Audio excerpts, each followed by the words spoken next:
Ginger Jester. Hokey pokey. So I just finished talking to Laura, and I already talked to Kaiden, the most exciting crew member. So let's go talk to some more peoples. This is not the way. Yep.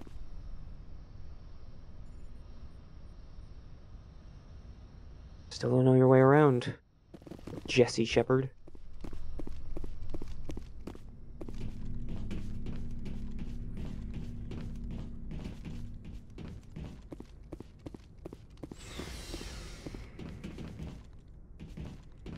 I think I might be thinking of the ship's layout in one of the other games, because despite being the same exact ship, the layout changes for some reason.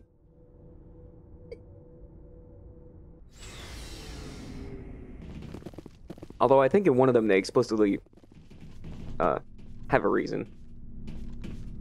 Pretty sure they say that they do some upgrades to it or something.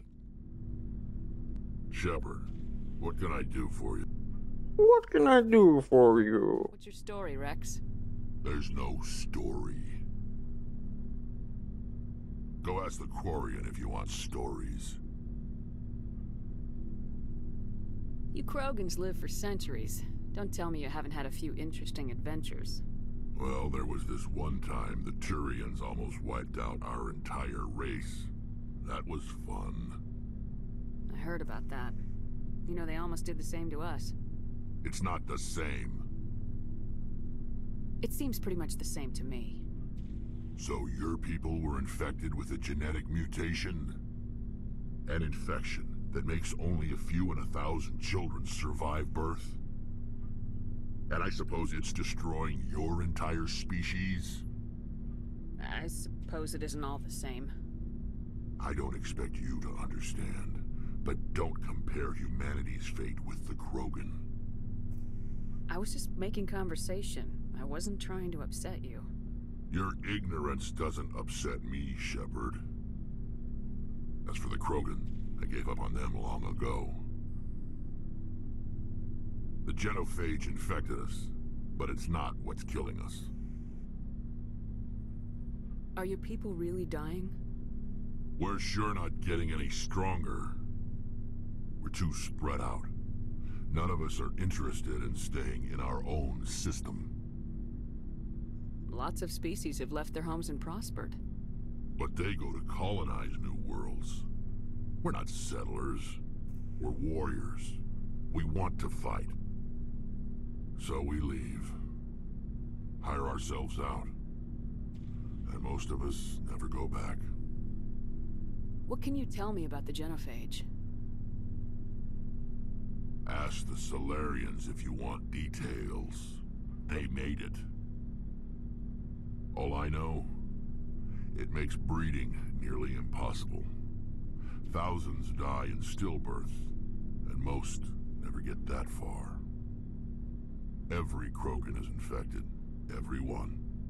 And no one's rushing to find a cure. Why don't the Krogan try to find a cure?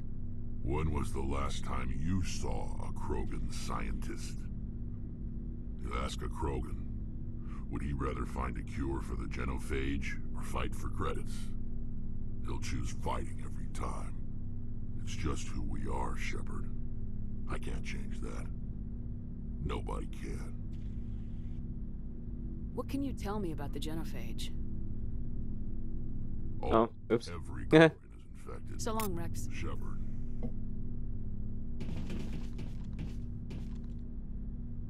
Yeah. Commander? Oh god, Dismissed, Chief. that's not what I was aiming for.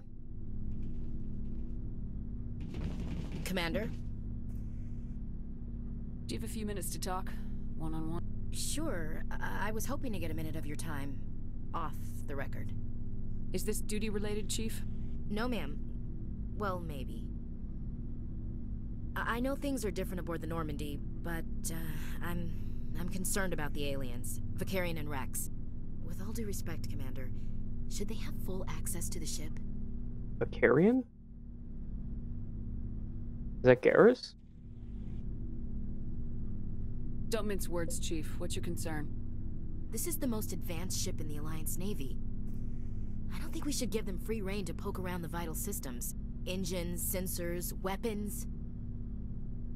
You don't trust the Alliance's allies? I'm not sure I'd call the Council races allies.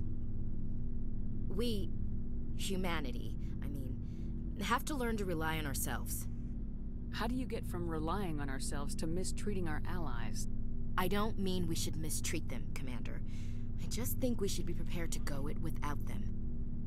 As noble as the Council members seem now, if their backs are against the wall, they'll abandon us. You got a pessimistic view of the universe, Williams. A pessimist is what an optimist calls a realist. Look, if you're fighting a bear and the only way for you to survive is to sick your dog on it and run, you'll do it. As much as you love your dog, it isn't human. It's not racism, not really. Members of their species will always be more important to them than humans are.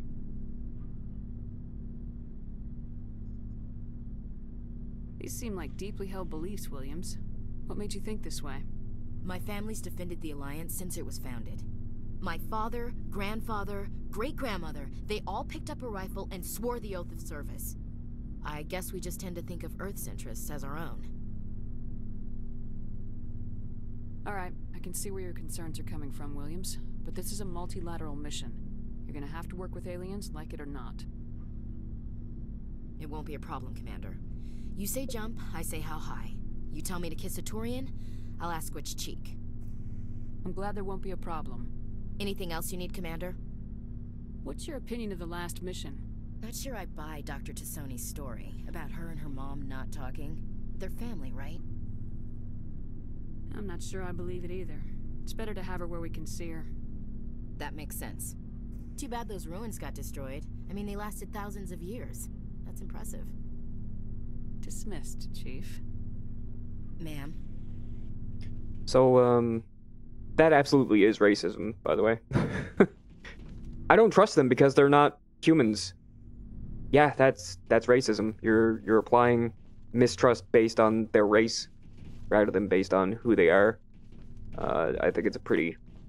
Like, she's got reasonable reasons for it, but it's still mistrust in your allies based on the fact that they're a different race than you, and that's racism. So, that's pretty dumb. Besides, they're your allies. You're like, you're not gonna get very far if you don't trust in the people who are swearing to help you. Commander, nice work out there. I knew working with the Spectre would be better than life at CSEC. Have you worked with the Spectre before? Well, no, but I know what they're like. Spectres make their own rules. You're free to handle things your way. At CSEC, you're buried by rules. The damn bureaucrats are always on your back. Being a Spectre does have its advantages. Exactly my point. If I'm trying to take down a suspect, it shouldn't matter how I do it, as long as I do it. But CSEC wants it done their way. Protocol and procedure come first. That's why I left. So you just quit because you didn't like the way they do things? There's more to it than that. It didn't start out bad, but as I rose in ranks, I got saddled with more and more red tape. CSEC's handling of Saren was typical. I just couldn't take it anymore. I hate leaving. I hope you made the right choice. I'd hate for you to regret it later. Well, that's sort of why I teamed up with you. It's a chance for me to get off the Citadel, see how things are done outside CSEC. Either way, I plan to make the most of this. And without CSEC headquarters looking over my shoulder, well, maybe I can get the job done my way for a change. As long as you do your job well, you're free to go about your business as you see fit. Thank you, Commander. Oh, that was just a codex. Alright, so that's Rex, Garrus, and what's-her-face. Is this another dead end? Maybe I should have a look at my map. Yeah, it is. Alright.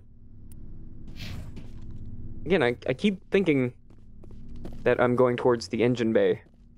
Or whatever they call it. Where the engine is.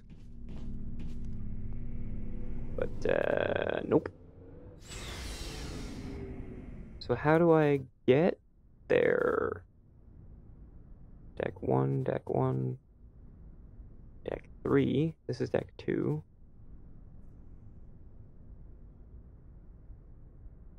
Wait, it probably was down here.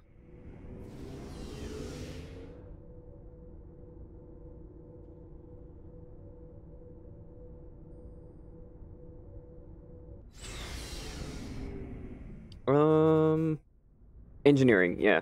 I went that way, but I didn't go this way. Whoops!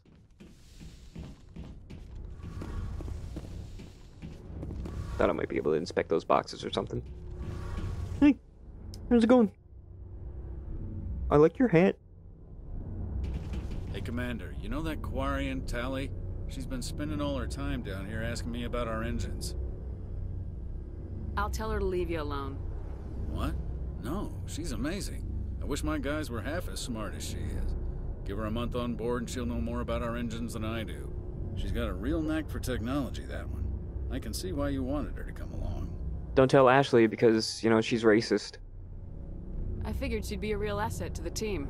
You got an eye for Tally, Commander, but I'm guessing that's not why you came down here. Fill me in on the IES stealth system. How does it work exactly? You can't hide a ship out in space. They emit too much heat and radiation. Too easy for sensors to pick them up, unless you find a way to capture those emissions. So our stealth systems trap the energy we give off in storage sinks built into the ship itself. No emissions to give away our location. Eventually the sinks have to be vented. More than a few hours silent running and they overheat. Cook us inside our own hull. That's a really clever means.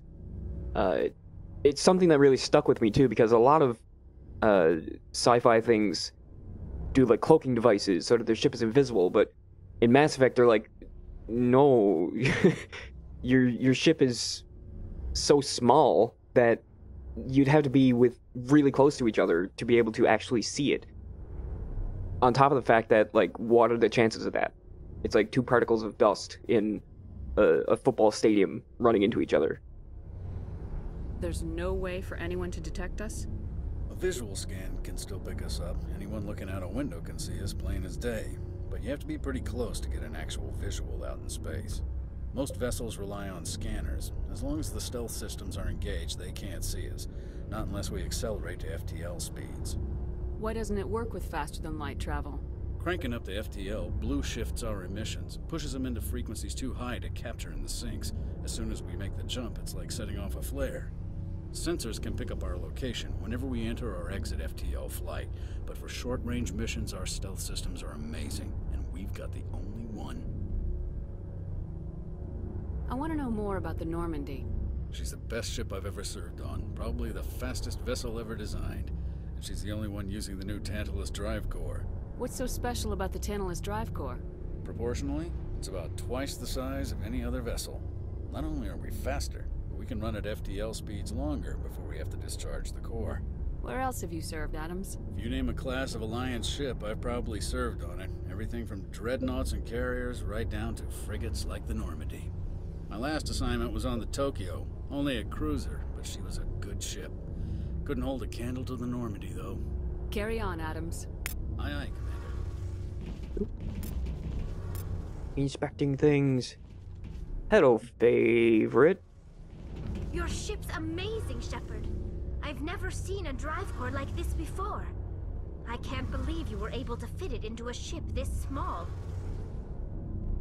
I'm starting to understand why you humans have been so successful. I had no idea Alliance vessels were so advanced.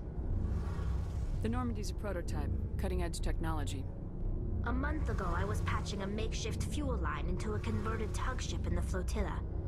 Now, I'm sitting on board one of the most advanced vessels in Citadel space. I have to thank you again for bringing me along. Traveling on a vessel like this is a dream come true for me. I had no idea you found ship technology so interesting. It comes with being a Quarian. The migrant fleet is the key to the survival of my people. Ships are our most valuable resource. But we don't have anything like this. We make do with cast-offs and second-hand equipment. We just try to keep them running for as long as we can. Some of the fleet's larger vessels date all the way back to our original flight from the Geth. I can't believe your fleet's still using ships that are 3 centuries old. They're constantly being repaired, modified, and refitted. They aren't pretty, but they work. Mostly. We've tried to make ourselves as independent as possible on the flotilla, grow our own food, mine and process our own fuel. But some things we just can't make on our own. A patch to maintain the hull integrity requires raw materials we just don't have. That's why our pilgrimages are so important. Tell me about your people. Our lives aren't easy. Resources are scarce, and we are constantly on the move. Everything we do must in some way contribute to the continuation of the migrant fleet. There are 17 million Quarians in the flotilla, and each of us relies on the others for survival. The bonds among my people are strong. Unfortunately, we have had to surrender many of the freedoms and civil liberties other species take for granted. What kind of freedoms? Well, it's illegal for parents to have more than one child. If our population grows too much, it would strain our resources to their breaking point. Of course, we also can't allow our numbers to become too few. If our population is in decline, the rule against single births is temporarily repealed. In extreme cases of population decline, incentives are even offered to encourage multiple births, though the Conclave hasn't had to take such measures in nearly a century. That's your government. The Conclave is our civilian branch of government. Each ship can elect a representative to serve on the Conclave and make decisions that affect the fleet as a whole. On matters that affect an individual ship, however, the captain has the final say. It's a tradition that dates back to the early days, when the fleet was governed by martial law. Fortunately, most captains nowadays are smart enough to have an elected council from their crew to give them advice and guidance. So the ultimate power rests with elected officials? In practice, the Conclave and the respective council for each ship tend to set the rules that govern our daily lives. But in theory, we are still under military jurisdiction. The 5 top-ranking military officials in the fleet serve on the Admiralty Board. These 5 have the power to overrule any decision by the Conclave in case of emergency. To do so requires unanimous agreement among the Admiralty, and they can only do this once. After that, the entire board must resign their posts. It's a safeguard that served us well. In nearly 3 centuries, the Admiralty Board has only overruled the Conclave 4 times. I want to know more about the Geth. I doubt I can tell you anything you don't already know. It's been almost 3 centuries since they drove my people into exile. All I know is the story of their origins, what they were when we created them, and how they turned on us. Interesting. The Geth were originally created to serve as an automated manual labor force. Initially, their intelligence was as limited as any VI.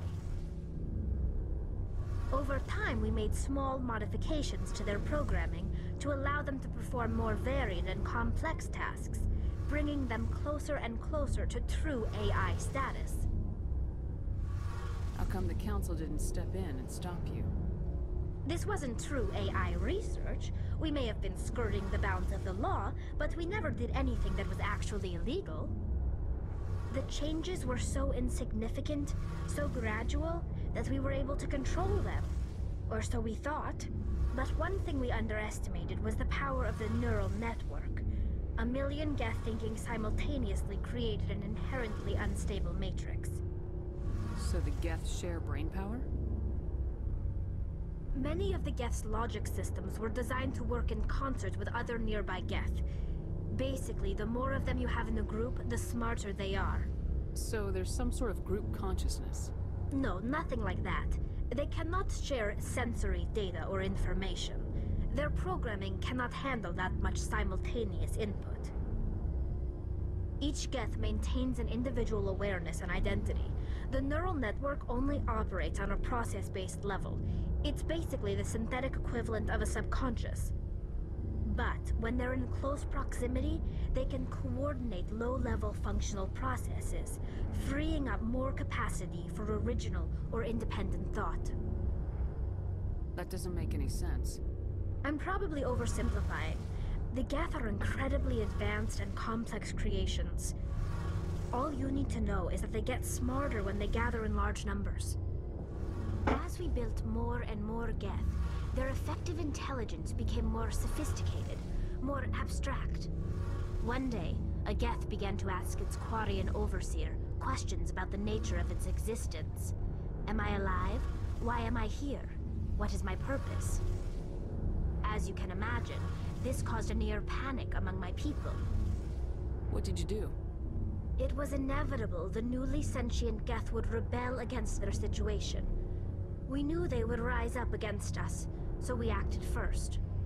A general order went out across all Quarian-controlled systems to permanently deactivate all Geth. The Geth responded to this order violently. I don't like any of these options. Hey, you can't blame them for fighting for their survival. We had no other choice. The Geth were already on the verge of revolution. By acting quickly, we had a chance to end the war before it began. The hope was that most of the Geth would still be little more than machines, incapable of organized resistance. But they had progressed much further than anyone anticipated. The war was long and bloody. Millions upon millions of Quarians died at their hands. In the end, we were forced to flee our own homeworld.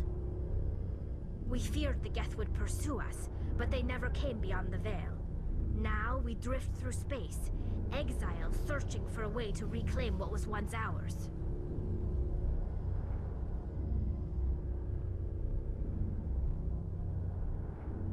It's hard to feel sorry for you. Your ancestors tried to wipe... That's not what I wanted to say. We made a mistake when we created the Geth in the first place. But we did not make a mistake when we went to war against them. No, you didn't. If we had not acted, they would have wiped us out. They're a synthetic life form. They have no use for organics. None. Why do you think they cut themselves off from the rest of the galaxy? Why do you think they've killed every organic being who's ever tried to contact them? You make a good point. I'm sorry. I didn't mean to get so worked up. Most Quarians tend to have pretty strong opinions about the Geth. I want to know more about the pilgrimage. When my people reach maturity, we leave our birth ships and seek acceptance with a new crew. It's necessary to maintain genetic diversity among the fleet. But no ship wants to accept someone who will be a burden on them. So, to prove our worth, we embark on a pilgrimage. We set out alone, leaving the flotilla and our families behind us. We only return once we have found something of value we can bring back to the fleet. This is presented as a gift to the captain of the respective ship we wish to join. If the gift is accepted, we are welcomed into the crew. Can a captain choose to reject the gift? That doesn't happen often. Most captains are eager to increase the size of their crew. It increases their own standing in our society. Even when a gift is not particularly valuable, the captain usually accepts it out of a sense of tradition. However, there is a stigma to presenting a substandard gift. It's not the best way to make a good impression on a new community. Most pilgrims don't return until they find something worthwhile. I can't believe they just send you off alone. It's not like they just cast us out. Before we leave, we are given lessons in how to survive outside the flotilla, and given gifts to help us on our journey. We also receive implants to fight off sickness and disease. Generations of living in an isolated and highly controlled environment have left our immune systems weaker than most. By the time we leave the fleet, we are well equipped for the pilgrimage. This is a rite of passage for all Quarians. If it were dangerous, our numbers would suffer. Virtually every pilgrimage ends with a triumphant return and the ritual presentation of the gift to one of the fleet's captains. I want to talk about something else. Like what? That's everything. I should go. See you later. Man, I still have lots of questions about the Quarians, though. Like the what-if scenario of, what if they weren't cast out by the Geth? What if they successfully shut down the Geth? Because, like, they're so technologically advanced and, you know, generally speaking, intelligent. What kind of, you know, technology would they have produced if they weren't surviving on ships? But that's my other question. Why don't they just settle on a different world? They just choose to stay in exile and long to get back to the planet that they were from? Like, meanwhile, every other species is out colonizing other planets and expanding and growing and moving on. But the Quarians are so tied to their home planet. It's like, oh, that's all that they care about. So much that they build their society basically around this concept of staying on their ships. Just seems counterproductive. Wouldn't it be better to just move on to a new planet and settle down somewhere else?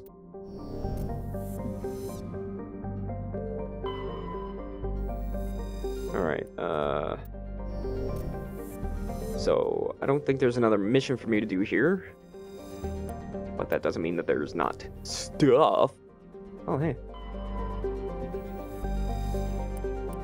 Survey says gas deposit.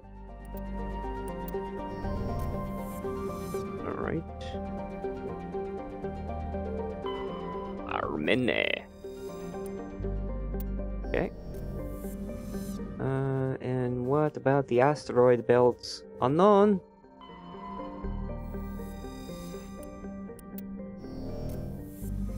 Really?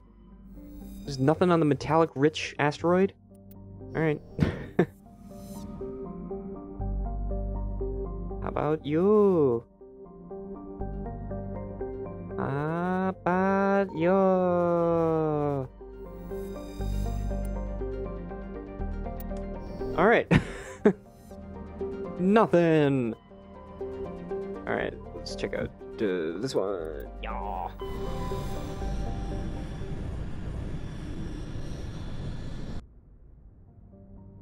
But there's only 17 million Quarians. That's crazy low. They're, like, there's, what, 7 billion humans on this planet alone? Right now? So it's not even 1/7 of that.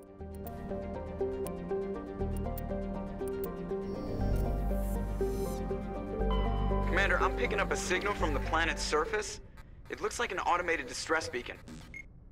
Oh, I love bacon.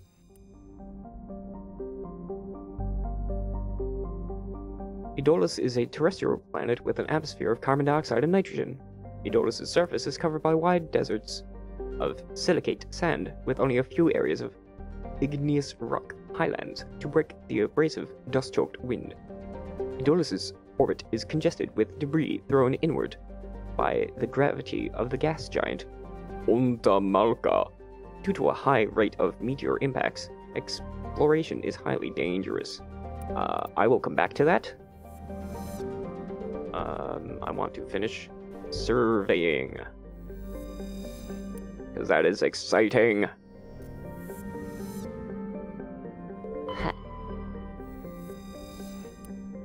Survey says gas deposit. Am I actually getting stuff? Because I feel like I'm not getting anything for this. Well, I mean, there has to be at least one meteor that I can explore.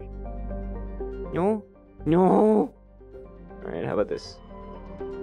Alsages. Survey.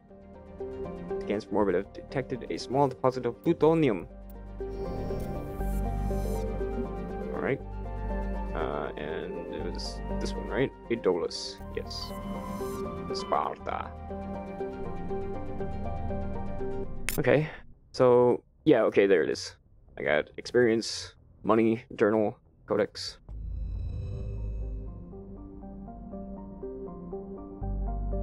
That's what I was hoping for. So let's go to Idolus and check out that beacon.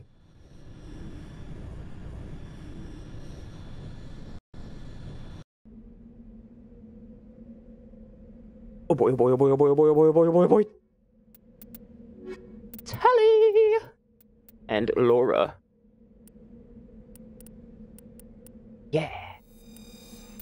Yes, I want to accept.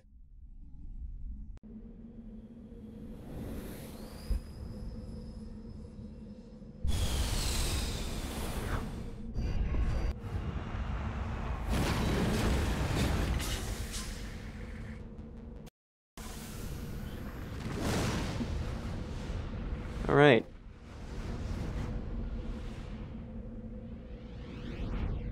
Debris over there. Distress signal is there. And there's an anomaly. So, we'll get down to business, explore this place, and check out that distress beacon in the next episode. So tune in, because you're not going to want to miss Babe Watch. Because it's me and my babes. All the purple and blue aliens you could desire. I think Tally's purple, if you're to believe certain sources. Which most people don't want to. Anyway, I'll get into that some other time. It might be next time, so tune in!